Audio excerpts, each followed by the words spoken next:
Hey everyone, welcome back to Keeping It Real. Jim and Terry, we're going to be talking this week about Warcraft, which opens stateside. However, we're going to save that very spoilerish discussion between Joshua Yale and myself until later in the podcast. Terry has not seen the movie. You are kindly not spoiling for me that there are orcs in this movie. And also, so I appreciate it. You know, you haven't seen it, so it'd just be kind of a two-sided conversation instead of a three-sided one.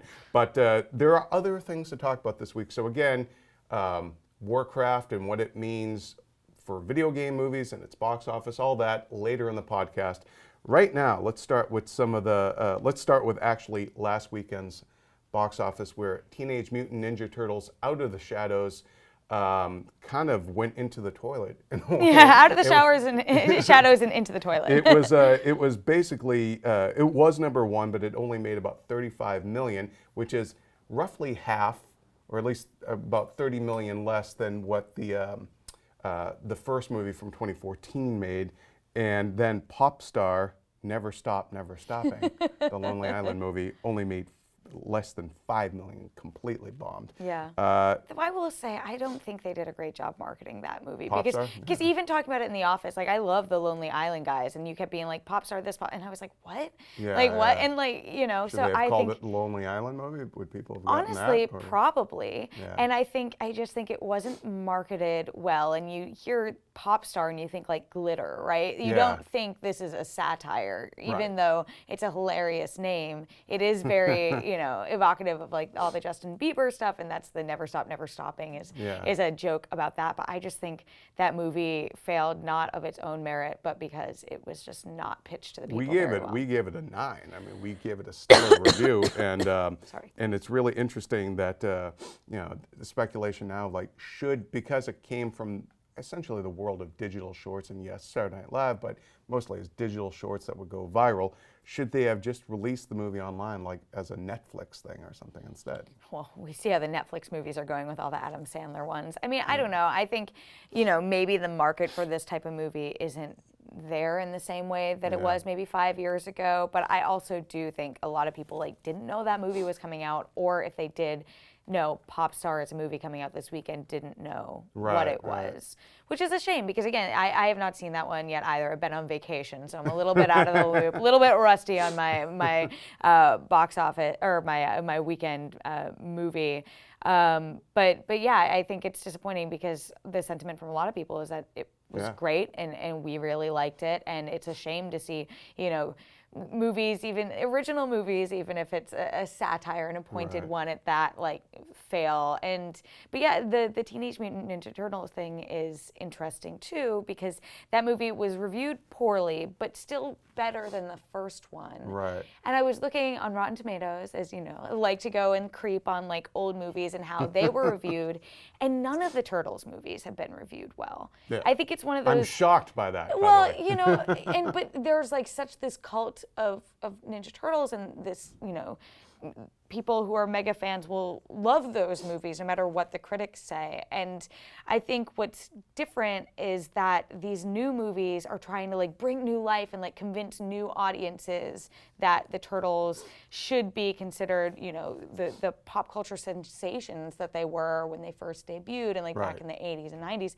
And so I don't think it's convincing people. Like, you can't just try and make a Ninja Turtles movie that can compete with Marvel, because that's not what the Turtles are. Yeah. But also I think, you know, maybe the core of what the Turtles are doesn't work as well today and won't convince new audiences if it's not like the Nickelodeon cartoon and something on a smaller scale. It's also strange though too, because, you know, some of those arguments could be made about the Transformers movies, but I think they lend themselves to more eye candy that just brings in a wider audience, you know. And I think the Ninja Turtle stuff, like, I have no desire to see that movie. I did not see the 2014 one. It's not for me. Like, I know of it and I know the ins and outs of it and all that jazz, but I think there's just a lot of people who just, that property just sounds, I'm probably going to get a lot of hate for this, but it just sounds too asinine for some of us to get on board with. And again, like it's not something I was much more obsessed with Sailor Moon than Ninja Turtles when I was in my formative years.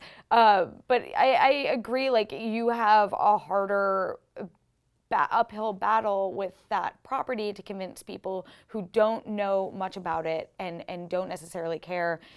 Comparing it to Transformers like you did, like transforming robots is something where it's like, okay, like I get it, but like talking mutant turtles who like who are ninja. I think that's like, I mean, it's funny and I dig it, but I think it is, you do have a harder sell there. Going back to marketing, right? It's like, how do you market it? But also I think maybe that movie wasn't that great. Well, do you think, I mean, Goldman and I talked about this last week a little bit about, do you think there is an audience apathy with sequels? I mean, this weekend, Conjuring 2 is projected to open #1, so that could essentially deflate that argument. But do you think that, we've seen a lot of sequels lately to movies that were not that well liked, whether it's Huntsman, Winter's War, and then Alice Through the Looking Glass. I mean, what are your thoughts on sort of just sequelitis right now? I mean, it is sequelitis, right? Every movie is created to have a sequel, including Warcraft, which I know you guys will talk about later. But that was like a big complaint that I heard about that movie, is it feels so much like a prequel. So I think the apathy isn't just with sequels, because again, there are so many sequels and a lot of sequels that do well. It's with sequels no one wants. Like I was thinking about Alice Through the Looking Glass, and I was like, is anyone going to be like, Alice Through the Looking Glass is my favorite movie ever? Is anyone going to be if like... If it is, write us a Keeping It Real at No, but IGN.com. I don't even mean like adults, but like a kid. Like, is a kid going to go and be like, it's not Alice in Wonderland, Alice Through the Looking Glass is like my favorite movie. Is someone going to say Huntsman, Winter's War is my favorite movie? Like, there are these projects that come out and the studio wants to continue making money, wants to develop it into an IP that, people in 30 years can look back and love it the way that they did, Jurassic Park or anything like that. Any of those things that are having their big boom now. But people just don't care. And you get the sense that the studio is making it for themselves and isn't in touch with what people actually want. And when you see apathy for a first movie and then they make a sequel for it. Like I remember with Huntsman, people were tweeting like in the movie press were like, does anyone want this movie? And they were like, no, but really, like, let me know. Do you want this movie? It was like they were making a movie for zero audience, and at a point when except for the people who thought, oh, is this going to be like Frozen, because they essentially ripped off Elsa and then Merida from Brave, but it's like that didn't help it. Even that goes back to like what the Frozen inspiration was, which was like the Ice Queen. So I mean they're drawing from the same inspiration, but I mean there's so much out there to consume that you either need to pitch people really well why they should care or have something built in that they care about, and that's why you see some sequels thrive, and like The Conjuring, like you think what are the best horror movies? Well, the stuff that James Wan has put out recently is really high on a lot of those lists. So there is an appetite for The Conjuring too. Now let's talk about sequels that there may or may not be an appetite for. Pacific Rim 2. We've talked about this before. I really could care less about a sequel to that movie. I was so stoked to see that movie, and then just felt so apathetic about it afterwards. Like it just, which is weird because I love Guillermo, but that movie just didn't do anything. And I love giant robot, like mech, yeah, like anime fighting everything, and it just but now the news this week is that John Boyega, yes, Finn himself, is going to star in Pacific Rim 2 as the son of Idris Elba's character. What do you? Is this a good career move for him coming off of The Force Awakens? I just don't feel like.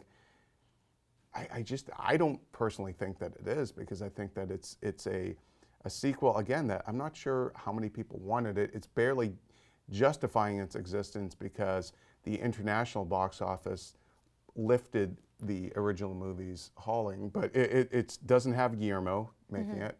Though he is involved. He's involved, but he's essentially like it's not his direct, it's not his sequel, really. I mean, he's, I think he co-wrote it and he's producing it, but this is going to be, isn't it DeKnight, Stephen DeKnight, I think, is directing it. But I think, see, the thing with me and Pacific Rim is, and I think other people feel the same way, is you're excited because, like, I know I'm always hoping for the next Guillermo del Toro movie that blows my mind. Like, Pan's Labyrinth knocked my socks off. I was like, I'm on board for this guy, and Kronos and the Devil's Backbone. Yeah, I'm like, I love it. So I keep waiting.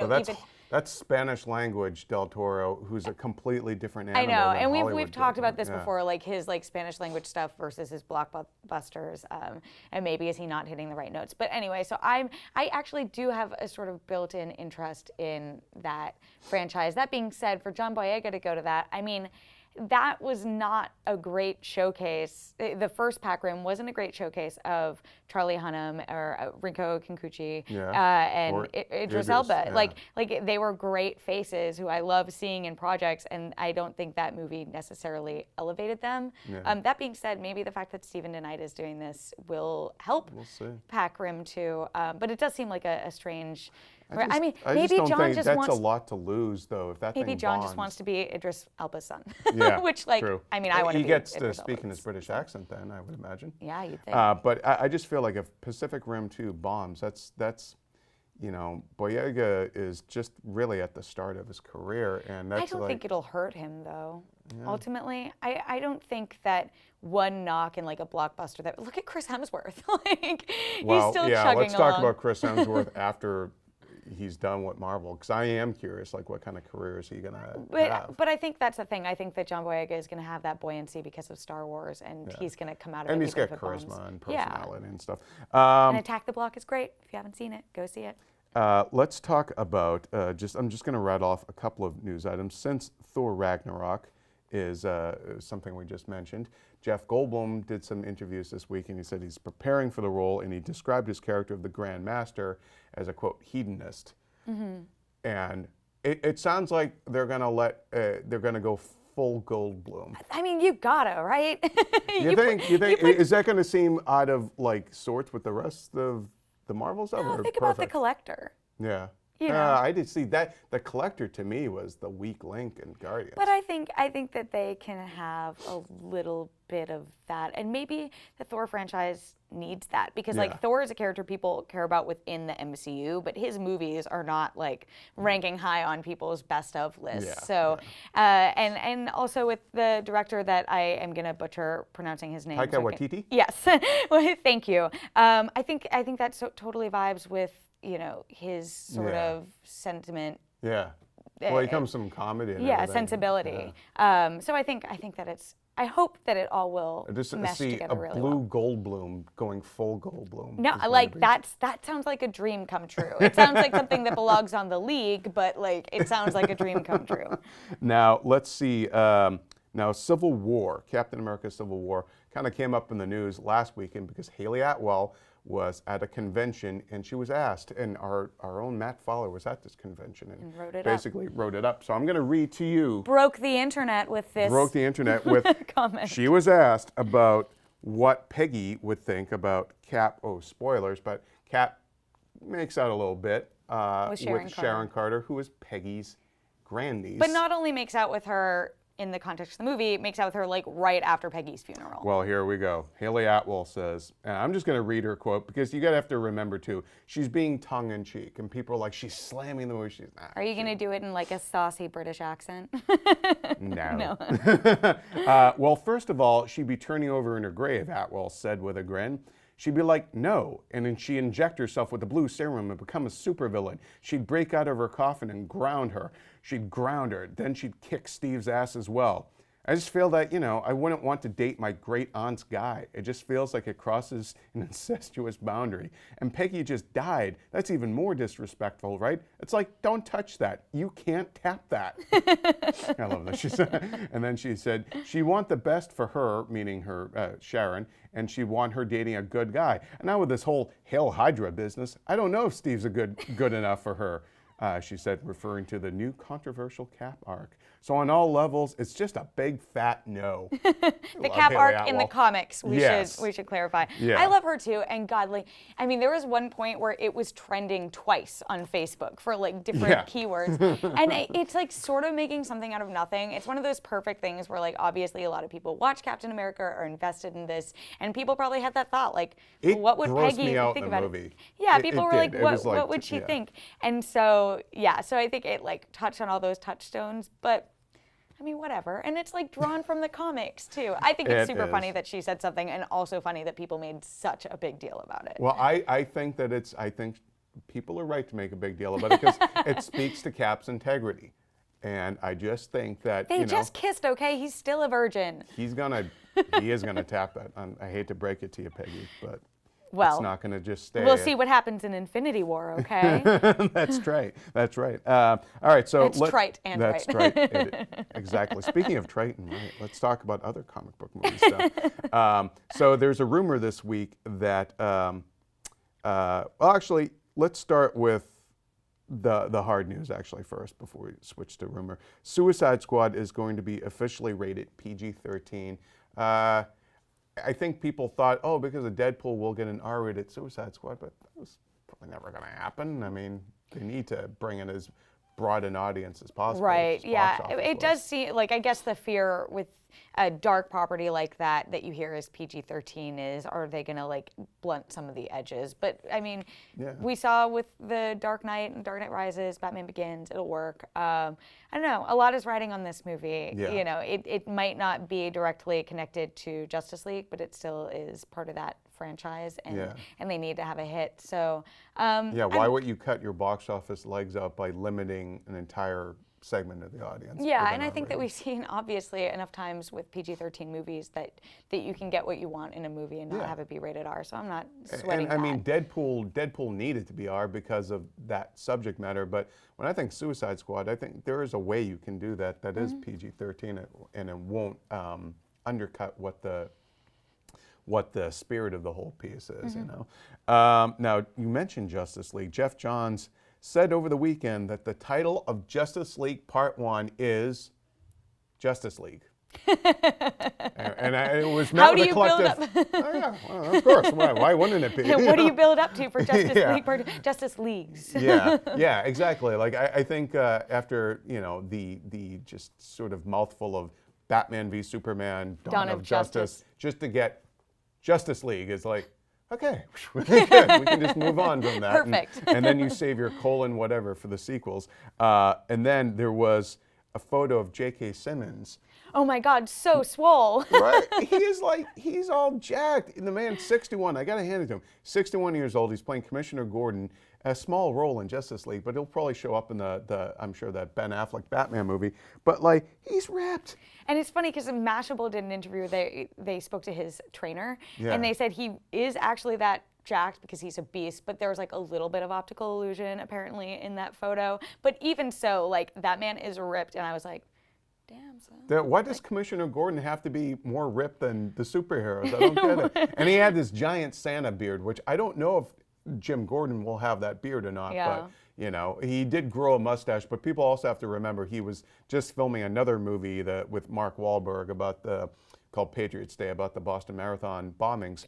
And plays a real life cop in that, so you know. Maybe cops, he was already like uniform cops have to be a bit more. Yeah, well, you see them; they got to be a little. Bit I more never built. thought I would be saying this, but you got a thing now for. Well, Jay no, Jonah? I was like, I want J.K. Simmons like shirtless scene, or at least sleeveless scene. You want his Chris Hemsworth shot? Yeah, just I'm walking like, by in a towel? if he has put this much effort into it, man deserves to get some recognition and forever, and to be like, what? He has an Oscar. and a ripping body. Right? Yeah, I mean, what more can any man want? I mean, seriously, he's 61 years old. That's an example of, like, you know, to all of us. Yeah.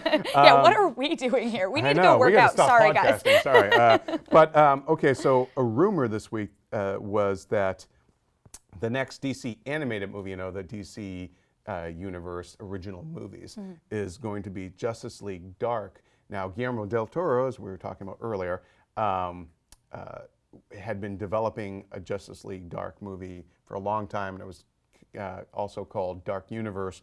But it does sound like this is going to happen, and I hope it happens because I think that would be an interesting way to kind of test the waters. Yeah, there, like gauge you know? interest. I think that would be really smart. And we see it too, like with the Assault on Arkham movie, and it predated the Suicide Squad movie, and even some of the like Justice League War. I was watching that one recently, and a lot of the stuff in that reminded me of stuff that we saw in like Beavis Dodge, and yeah, so it does seem. I'm not saying that they're directly taking from it, but I think, and those movies are so well done too. They're a really great way to educate an audience that might not be like avid comic book readers. Yeah. And I even remember I was watching our friend Roth over at HitFix. She has a show called Girls on Film, and it's her, Alicia Malone, and Clark Wolf, and they were talking about Wonder Woman and the Wonder Woman movie, and both Alicia and Clark were like,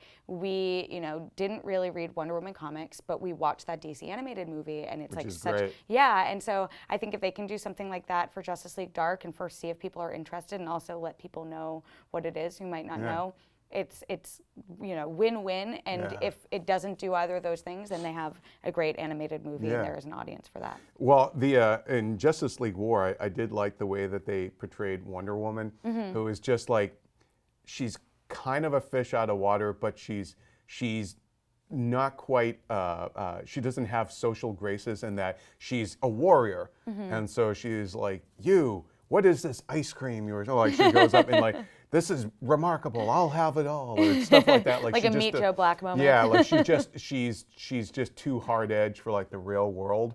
She's always on like war footing, and I thought that was kind of interesting. Now, you could probably do that with bits in the Wonder Woman origin movie, but not to get sidetracked on that, but it sounds like, I don't know how fun that movie is going to end up being, because at the end, she's going to turn her back on humanity for 100 years, so. Well, we'll see. We shall see. Now, in the last few moments before we switch to all things Before Terry Schwartz Warcraft, magically becomes Joshua Yale. I want to talk a little bit about a couple of other rumors that came up today. Well, actually, it's really more stuff we can speculate on. Actor quotes. Now, Sharon Stone, and this really makes me feel old and sad, but Sharon Stone was doing an interview with ARP magazine. AARP. Yeah. And that's like retired people's thing. And she said that, we knew that she was going to have a role in a Marvel movie because she had said it in a previous interview. We don't know which one. But she did say that she's not playing a villain and that her power is heat. So now Scott Kalura said that he's speculating that she's misunderstanding Wasp's powers. Ooh. And that she would be Wasp to Michael Douglas, her Basic Instinct co-stars Hank Pym. So I think that would actually be really awesome. That would be amazing. I mean, I also was thinking, I was like, maybe something in the Captain Marvel world Oh, that would could be true, yeah, cool. yeah, But yeah. like, oh my God, Sharon Stone is Wasp. Yeah. Someone got in my head the Janet, idea. Van Dyne, Yeah, someone got in my head that it would be like Meryl Streep and Michael Douglas reuniting and that. And so like I've had that mental image, but yeah, Sharon Stone would be. Yeah. And it would also explain how they created a beautiful, lovely Evangeline Lilly Yeah, daughter. exactly, right? But I think that would be hilarious that they, they're just totally nodding back to the movies that they would have grown up with. Yeah, So. and it's also hard though, like you throw a rock in Hollywood and you hit someone who's worked with Michael Douglas, which is like a really weird way of explaining that, but you all know what I mean. Like, I mean, the man's an institution. He's been around forever. I feel like you're going to pick someone. I mean, if they don't do Sharon Stone, they should at least then get his real wife, Catherine Zeta-Jones. Oh my God. Either way. That also would make a beautiful hope. You could totally see her as Evangeline, their kid becoming Evangeline Lilly. Yeah. Now, Norman Reedus, Daryl Dixon from The Walking Dead, was doing an interview, I believe, with Uprocks, and he was asked about, because he's got that new motorcycle show, and of course, Daryl rides his motorcycle and all that. So they asked him,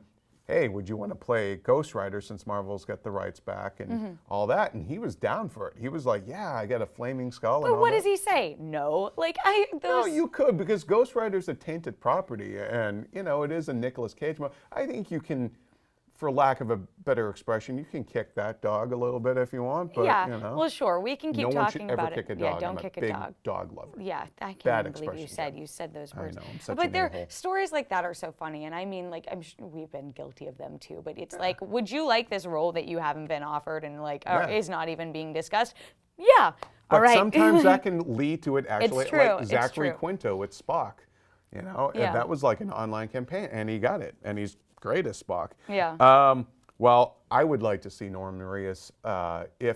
And we're not going to turn this into channel surfing, the TV show, but I will say if he's the one that they kill at the beginning of season 7 of Walking Dead, and I don't think he is, but if they do kill him off, I hope Netflix, the Marvel Netflix stuff, does a Ghost Rider That would show be and bring amazing. in Norman Reedus. But then because then he would join John Bernthal. Yeah, that's what I was just gonna say. That would be cool to have him and John Bernthal work together again. Look, the MCU's taking in all the past Human Torches. Yeah. You know? Netflix can take in all your dead Walking Dead characters. Oh no. Well, speaking of which, Not Michael B. ready. Jordan did confirm that he's been cast in Black Panther. Which I'm so excited And he also about. confirmed Lupita Nyong'o. So great cast all around. All right, well, that's going to do it for talking about this week's news and rumors. Thank you, Terry, as always, for being on Keeping It Real. We'll be back next week. Well, I guess we will. Next week is E3, so IGN's coverage is all E3 all Our the time. podcast might just be us asleep on a couch for an hour And because by we're the so way, tired. we are going to have to start calling it a show because there's also a big video component. Because look at us, we're so telegenic together. For all of you listening, that was us. That was a great Mugging pose. for the camera. Now comes our big spoilerish Walking Dead Warcraft discussion. So if you haven't seen the movie yet, bookmark this, come back and watch it after you have. But thanks for watching, and now stay tuned for Joshua and I talking about Warcraft.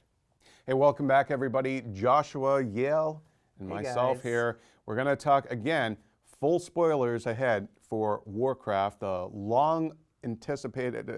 highly anticipated, long-awaited big screen adaptation of the game. Now it's based more on the old games and the multi. It's the beginning. Yeah. So that's the international title. Oh yes, this is true. Now let's get it out of the way. We did not review the movie, so the review on the site stands. It gave it a 7, Which is good.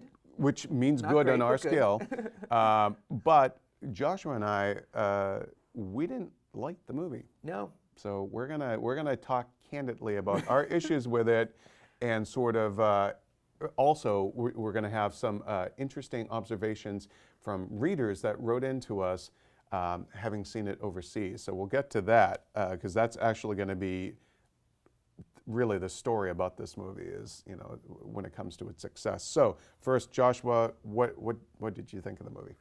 First, I just want to mention that I had played like World of Warcraft I feel like a lot of people have. If you're watching this, especially on IGN, that you have some experience with Warcraft, whether it's the RTS or the MMO RPG. So I've played that and I'm like familiar with it, and I really enjoyed those games. Really like that, like World of Warcraft and everything.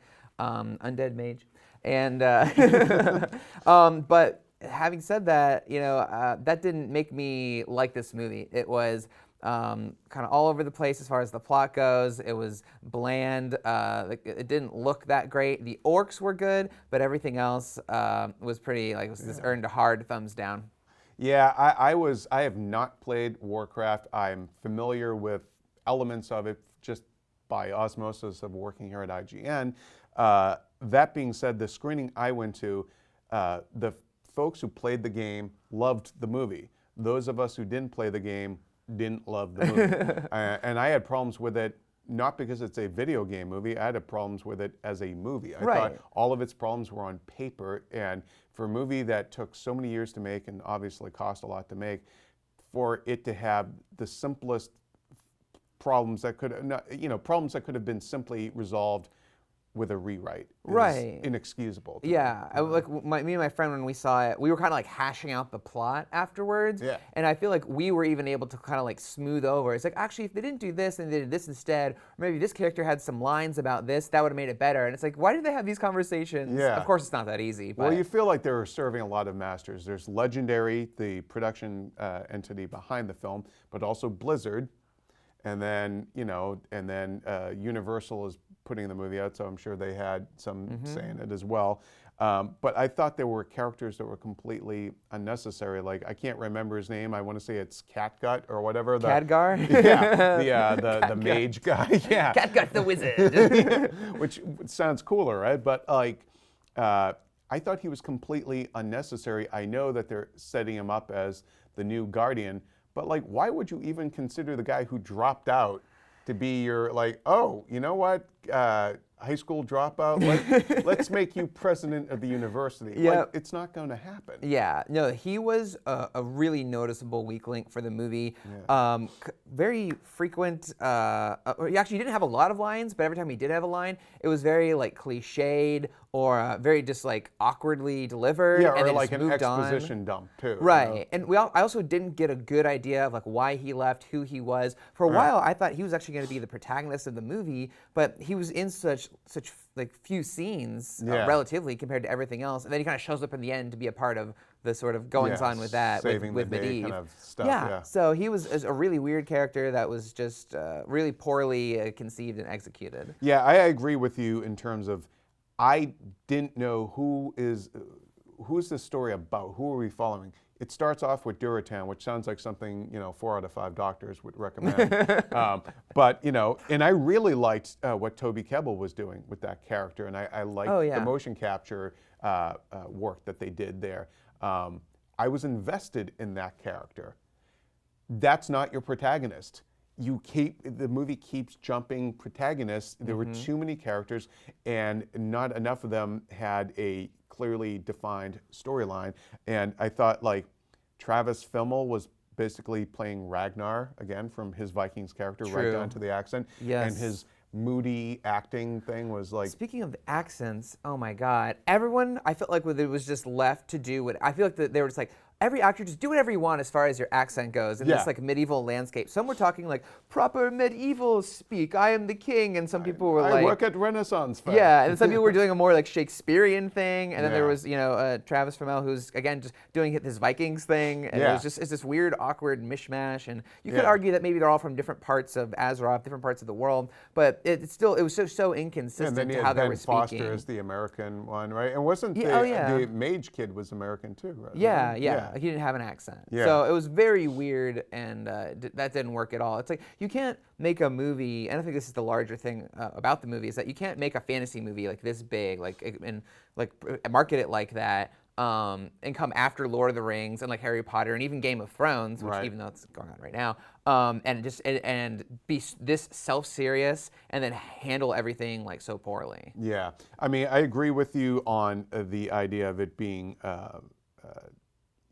It is very self-serious, but they were trying to tackle big themes like the orcs as essentially refugees. But I thought even though they've said in press and lead up to the movie that you're not going to know which side you want to be on, the movie definitely slants towards the humans. I mean, the orcs are just essentially there to like raid and pillage and invade, and it's like.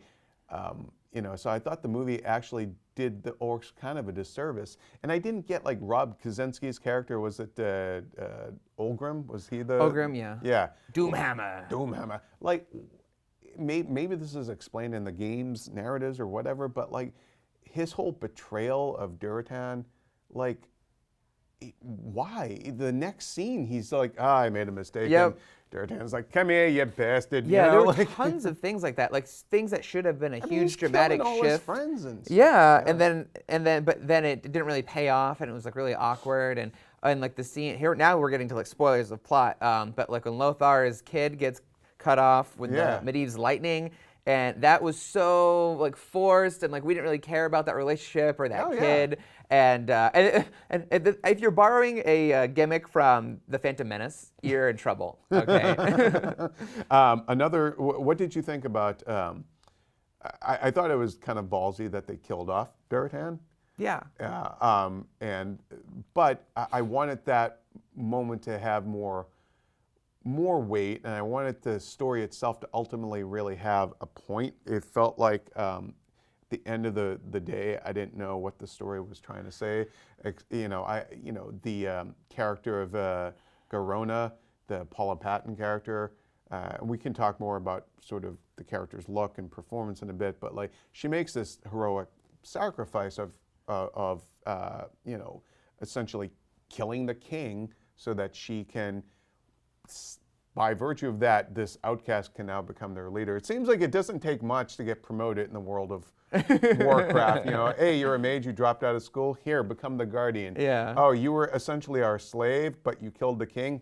All right, now you're in charge. Yep. And like to do that so that they can forge peace with the humans, and yet it didn't, it just didn't make sense to me. Like why, you didn't leave it in any way where we care enough about those two characters, her and Lothar, and him becoming king now, to you know, care about their relationship or what that means for the future of that realm or that franchise. You know?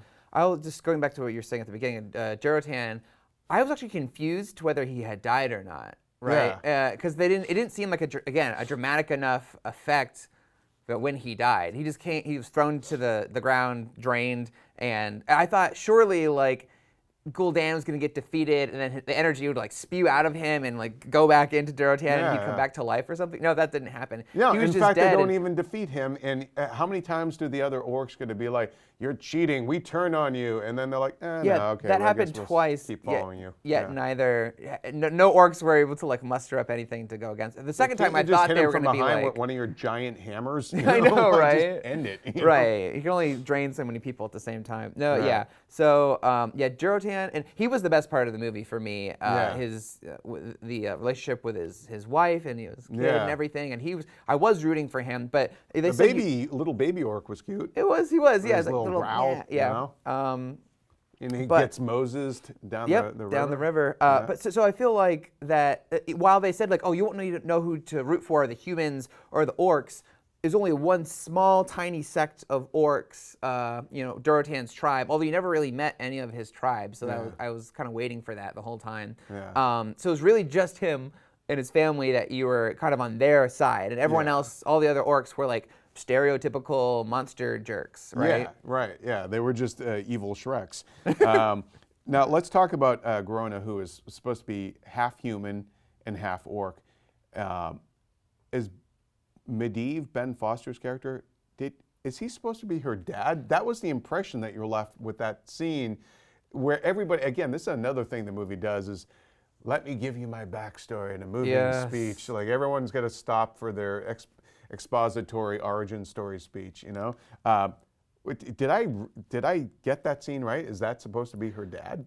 As far as the lore goes, I actually don't know. The only thing I know about Garona is that she was originally half Draenei, half orc, and that she was an assassin who killed the king, and they kind of just turned that on its head for the movie. They made her, I actually liked that they made her half human, half orc, because that was sort of a tighter, like a person from both worlds. I thought that was more interesting narratively for this particular story. And instead of her being an assassin, someone's gonna like correct me like this in the comments. I already know someone who knows the lore way better than I do. But they made her like that was sort of a tragic decision she had to make. Right.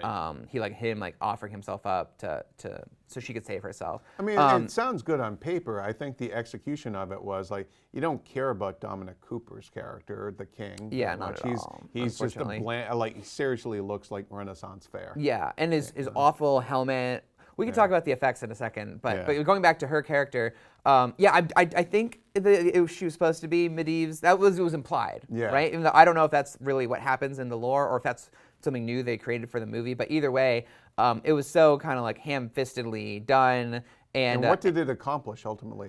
Because then she just leaves and goes back to like. So what does it matter that Medivh is her dad? I guess in the sequel that would come up somehow. The sequel that we're probably not going to get. Well, we're going to talk about that in a minute because we do have some reader emails that would suggest there could be enough business overseas to justify a sequel. Well, maybe I should have said that no one wants the sequel. Right. At least I don't. Let's talk. What did you think of her look and her performance? I thought it was. I didn't know what she was quite trying to do, and I think she had the most thankless role in the movie because it's like she's also the one that has to look the most ridiculous. You know? This is true. She was the one person who was painted green and had to put little things in. And had the crazy homeless lady hair. Oh yeah. You know, like she really did. I call that Bellatrix hair. Like yeah. What's that? Oh sorry, who's that actress? Helena Helena Bonham Carter. Carter hair. Yeah, yeah. What did, she was just not. You know, I was pulling for her because I liked her that she was sort of like the more like warrior woman, and I liked her lines, but I felt like she was too well spoken of a human to have been an orc slave her whole life. I wanted her to be a little more like guttural and a little more like rough and be like, "Ugh, ugh," you know, and like like even her posture and the way she was like moving, like all the orcs moved and they walk differently than people, but she was just like a really, you know, hot woman painted green. And then these things, I'm pretty sure she did her lines again after that because there's no way they were that clear. Did you buy with the whole romance between her and Lothar? No, I was confused to who the romance was supposed to be with. Like, at one point, she's looking at Khadgar. Like, this one wants to lay with me, and it was just like, really kind of cringeworthy attempt at humor. So I don't know. Yeah, the attempts at humor in the movie just felt really flat. Like there was, and tonally, it pulled you out of the movie. I thought. What did you think of Ben Foster as Medivh? I thought he's woefully miscast, but he's also the most interesting actor in that cast. And you know what? I'll say I actually really like pretty much all the actors in Warcraft, but just not in this movie. Like they all seem, completely miscast. Medivh, he was, I couldn't tell, is he trying to be like stoic or is he supposed to be like hiding something? And then in the end, he was hiding something, and it was just everything like fell flat. And even everyone was referring to him as like the Guardian, and they were saying it as if it was supposed to mean something. And it was just he seemed like a guy that should be driving around in like a VW bus. And every time he opens the door, just a big cloud of pot smoke. Oh man, it was not good. I love Ben Foster. You know, like 3:10 to Yuma, 30 Days a Night. Yeah, he's the best parts of those movies, and he's somehow like the worst part of this one. Well, one of the worst. I think he's also too like the character itself. Did you buy the whole? You know, he's become corrupted by power, and they're trying to set the whole thing up as a mystery that there's somebody on the other side letting them in, and all that. Did you buy any of that? Not really. I don't know. It was just again so ham-fistedly done, and it was just really hard. Like, remember the reveal that Saruman was evil in the first Lord of the Rings? Yeah. That was so crazy. You did not see that coming. It was a gut punch, and they took out a character you really cared for. Yeah. This was just like this really kind of awkward hints, really obvious awkward hints that he's evil. And at the end, I didn't care. What about just overall the aesthetic of the movie? Like I liked the orcs, but I thought a lot of the elements seem like generic fantasy elements that I've seen in, like even the tower that Medivh lived in looked like the thing out of Lord of the Rings. That it looked like everything looked like something I had seen before, and to the point where it's like it reminded me of another bad fantasy film from Legendary Pictures, Seventh Son. It was like the thinking man's Seventh Son, you know. And I don't know, man. I how can they have gotten it so wrong? I don't know. Here's the thing. This was ILM. Yeah. And so the orcs did great. They're all motion capture. I thought the orcs, every single orc looked awesome. They looked unique. Even their personalities were just better, like acted, and they were more compelling. The guy with the big, I can't remember his name. Forgive me, people. He had the big like dinosaur skeletons on his shoulders. Yeah, that's Clancy Brown's character. He was the God, his name went right out. Black Hand or something like that? Black Hand, yeah, we'll go with that. He did have a hand thing, Sorry, guys. But so they all looked great, and I thought that was good. The humans, on the other hand, somehow all looked fake. Their armor, while it was true to the look of World of Warcraft, they did not. It looked like it was just lightweight, like plastic stuff. The swords had no weight to them. The helmets looked like they were came off, I don't know, the rack of a Halloween store. That helmet that like the king was wearing, the little lion teeth in it. It looked plastic. Again, like nothing had like weight to it. It felt like it was all just came off a production line.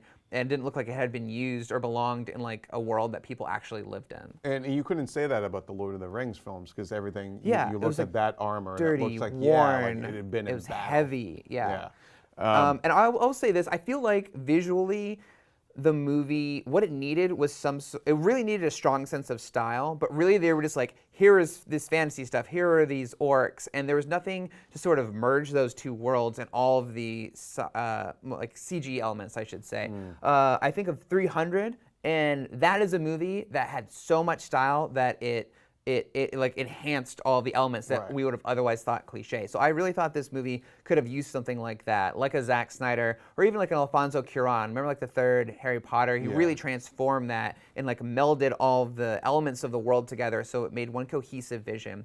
World of Warcraft as a video game is very like cartoony in a way, while also being able to make incredibly dramatic looking like monsters and really epic looking bosses and stuff like that. But they couldn't really go that route for the movie. But I think they went a little too true to life, and they could have used someone with a better sense of vision and style to make it work. Yeah, because you're not a fan of director Duncan Jones. I'm actually not. I'm sure he's a cool guy. Don't get me wrong.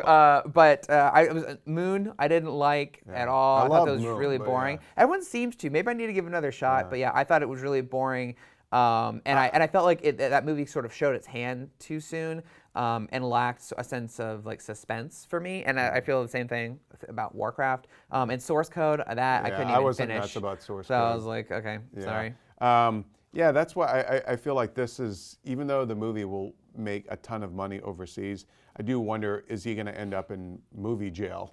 You know? Because, I mean, this is, some of the reviews out there are so harsh, and Up at Noon did a whole bit on it, but like, you know, it's being likened to Battlefield Earth and stuff like that. Like, I didn't think it was Battlefield Earth bad, but I think it reminds me sort of Dune, the Dune movie from the 80s, where it's like, it's a mess. They've got like talented actors in there, but like you're either on board with it as a cult thing, or you're checking out. Yeah. You know? Now we have a couple of reader emails I'm going to get to now. The movie Warcraft is not tracking well here domestically at the box office. It is projected to open at anywhere between like 20 and 25 million. Conjuring 2 is going to be #1 this weekend, and that's tracking in the high 30s, followed by Now You See Me 2. Warcraft, you know, if it makes any money, and it is making money overseas, any success it has, and it's an expensive movie, you know, it's like something like 160 million. Any money that it has is going to come mostly from China. It's made about 75 million now in the 2 weeks that it's been out internationally. And we have a couple of reader and listener emails here. The first one is from Jay Wan, and he's writing in, with Warcraft setting box office records in China, do you think studios will now look to China as the primary market for video game movies, especially since they carry a negative stigma in the West? Also, it seems like audiences in China do not care as much about reviews as they do here in the US. So what do you think about that? Do you think China is going to be, is that sort of the possible salvation for video game movies then? I don't know about, that's an interesting conversation to have, because is it video game movies in particular that they could save, or just bad movies in general? You know, I don't. Or fantasies. I haven't talked to anyone from China about this, but I have talked to a couple people from other places where English is their second language. They're from another country, and they do enjoy movies that are more about what's happening than what people are saying, because they are more into the visuals, like things like Transformers do very well overseas, because that's almost, it's the universal language of action, and people just like to watch that. They like to go to the movies and be thrilled. And so I feel like in like foreign language markets, then that's like a strength of movies that might not have a good strength, but have a lot to strength in the story, but have a lot to look at visually. I don't know. Well, Peter writes in, says, I'm a viewer from China. I go to college in the U.S. and I'm back home now for holiday and witnessed the crazy Warcraft movie success here. The box office already exceeded 200 million in Chinese currency, almost broke the Fast and Furious 7 record, and I believe it's going to. A lot of people praising the film on social media too. Due to the console ban history, most people played games on PC. Therefore, the original Warcraft games and later the MMO gained huge amounts of fans. Warcraft is its biggest subscriber base is based in China. This is true. Now, on all media, seeing this film is regarded as a belief for fans. Also, most of the reviews are really positive due to the afraid of backlash from fans. He's talking about reviews in China. He can see the scores on Rotten Tomatoes really low, but on similar sites here in China, the movie sits at high 8. Really? The review from IGN said the film might not achieve the Avatar level of box office success for the amount of fans and media's positive reviews due to being afraid of a backlash here. I think the box office for the film is just going to get even more crazy, at least here in the Chinese market. Thank you, Peter, for writing in.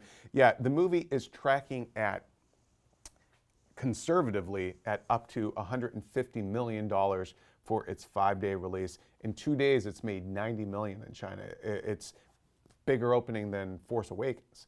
So I think it does sound like China is going to be the savior of Warcraft, and probably will be the reason why, if they make any sequel to this. And we should point out too, Legendary Pictures, again, the people who made the movie Warcraft, was just bought by a huge Chinese conglomerate. They were. So it's probably going to happen if we get a Warcraft 2. So I mean, if they did do a Warcraft sequel, then, and foreign audiences, particularly Chinese audiences, seem to just gravitate towards the visuals, I guess it doesn't matter what the story is or if it makes any damn sense. I guess not. Well, I mean, you would hope they would look at why the movie got poor reviews here in the States and then make changes for the better. Not just just start throwing things out there just for the heck of it, because they're like, oh, this is going to make money in China. Because no, China's a very, it's like culturally, Warcraft played a big part there, like he said, from the console ban. So it makes a lot of sense. Like, that doesn't surprise me that it's doing so well there. And China it's the number one the largest growing film market in the world right now. That's why the Russo brothers are making a superhero franchise just for China. And and it's just, I mean, it is the future, and I think it's also interesting though for in the particular case of Warcraft, where something like, say, Pacific Rim, another legendary production, but where these movies that, Warcraft is not going to do well here in the States. It probably won't even break 100 million. It's going to bomb here in the States, but it's going to be a monster overseas. And so it becomes yet another sign that, studios can't just make movies for American audiences anymore. In fact, the boss of Sony Pictures this week, Tom Rothman, definitively said, we're not just making movies for the U.S. anymore. It's not just for that. So I think you're going to see, I wonder if the Warcraft sequel will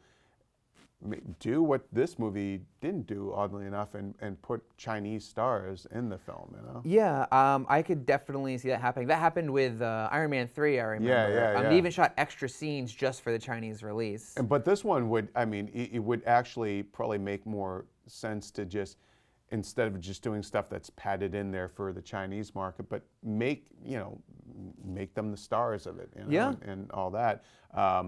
I think if they do a sequel to this, I kind of want them to just pick it up with Durtan's kid, follow little Orky Moses. I think you can just do a cursory explanation of whatever happened between Garona and Lothar. I think maybe you just start the slate clean. And if with the new kid with the catgut, whatever, Khadgar is the new Guardian, maybe cast an older, better actor. Yeah.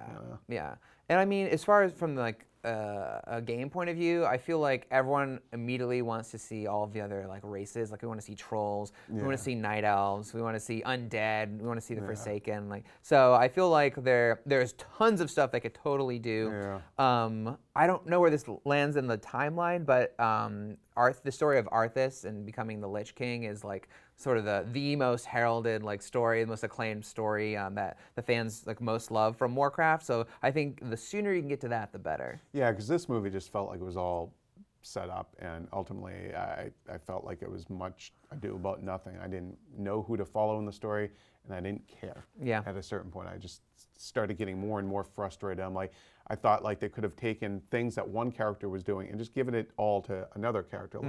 There are things that Lothar could have been discovering what the mage kid was doing, and I think they overplayed the whole idea of the Guardian and the following this mage kid and all that. So, all right, well, that's our thoughts on the Warcraft movie.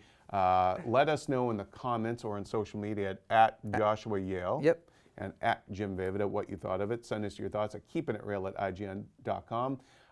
Thank you again to our readers and listeners in China for letting us know how movies are going over there. It's really fascinating for us to hear. Follow IGN shows on our various platforms, including, of course, our PS4 app. So until next time, for all things movies, keep it here on IGN.